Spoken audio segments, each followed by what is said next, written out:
Selamat siang, saya dari SIM 1901 dengan nama saya Ari Lambarita dengan NPM 19110420 akan menjelaskan tentang atau mempresentasikan tentang pertemuan 8, yaitu memori.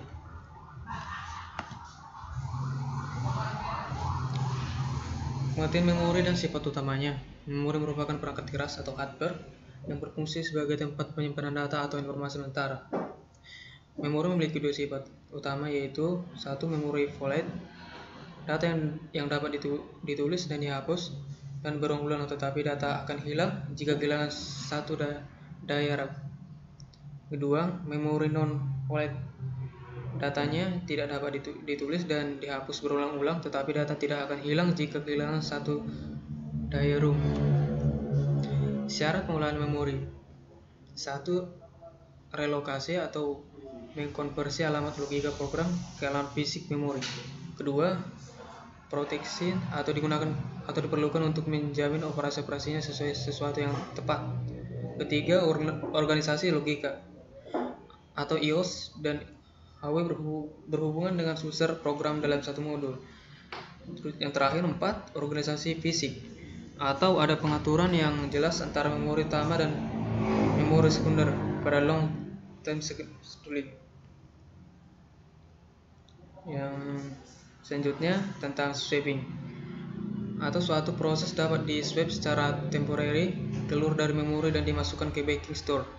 Backing store disk cepat yang cukup besar untuk mengakomodasi kopi semua memori image pada semua user.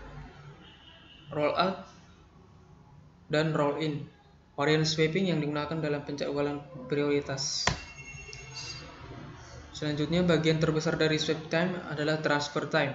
Total transfer time secara proporsional dihitung dari jumlah yang di-swap. Total transfer time berbanding lurus dengan jumlah memori yang di-swap.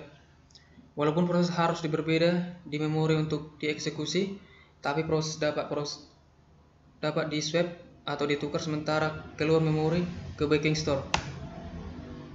Selanjutnya, continuous allocation, partisi tunggal atau alamat pertama memori yang dialokasikan untuk proses alamat setelah alamat dialokasikan untuk proses sebelumnya. Partisi banyak adalah di mana sistem operasi menyimpan informasi tentang semua bagian yang tersedia untuk digunakan, disebut whole. Ada dua cara pengaturan partisi pada partisi banyak, yaitu 1. Partisi tetap adalah apabila memori di partisi menjadi blok-blok yang ukurannya ditentukan dari awal. Yang kedua, partisi dinamis adalah memori di partisi menjadi bagian dengan jumlah yang besar yang tidak tentu. Yang selanjutnya tentang packing.